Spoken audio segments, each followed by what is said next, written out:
సంక్రాంతి పండుగ వచ్చిందంటే హైదరాబాద్ నగరం సగం ఖాళీ అవుతుంది. ఇక్కడ నివాసం ఉండే ఆంధ్రప్రదేశ్ చెందిన వారంతా పండుగకు ఏపీ బాట పట్టడం, తెలంగాణకు చెందిన వారు సొంతూళ్లకు వెళ్లడం ఇక్కడ ఇందుకు కారణం. దీనికి అనుగుణంగా రెండు రాష్ట్రాల రోడ్డు రవాణా సంస్థ ఆర్టీసీలు ప్రతిసారి పెద్ద సంఖ్యలో స్పెషల్ బస్సులు నడుపుతుంటాయి. అయితే ఈసారి సంక్రాంతికి ఏపీఎస్ ఆర్టీసీ స్పెషల్ బస్సుల సంఖ్యను తగ్గించింది. దీంతో తెలంగాణ ఆర్టీసీపై అదనపు బస్సులు భారం పడనుంది. అదే సమయంలో సంస్థ అదనపు ఆదాయం కూడా సమకూరనుంది. తెలంగాణ ప్రభుత్వం ఇక్కడ మహాలక్ష్మి పథకం పేరుతో మహిళలకు ఉచిత బస్సు ప్రయాణ సౌకర్యం కల్పించినట్లే ఆంధ్రప్రదేశ్ ప్రభుత్వం కూడా ఆ రాష్ట్రంలో శ్రీశక్తి పేరుతో ఉచిత బస్సు. అయితే సంక్రాంతికి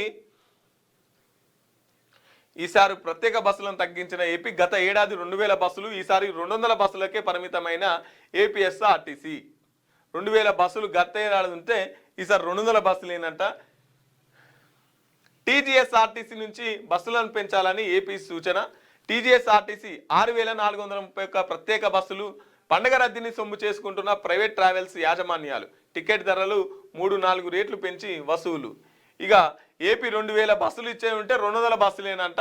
ఇక దాంతో ప్రైవేట్ ట్రావెల్స్ వాళ్ళకి ఫుల్ దందా. ఇక తెలంగాణకు ఇంకా మీరు ఈ బస్సులు పెంచురా అని చెప్పేసి తెలంగాణ కోరుకుంటే తెలంగాణలో 6431 బస్సులు పెంచిరు. 2000 బస్సులకు 200 బస్సులు ఇస్తే ఇక్కడ ఉన్న జనాలు ఎట్లా పోవాలి, ఎట్లా చేరుకోవాలి వాళ్ళ గ్రామాలకి. ఇప్పుడు దీని ద్వారా ప్రైవేటు వాహనాలు ఫుల్ దోపిడీ. ఇక వాళ్ళు దోస్తారు.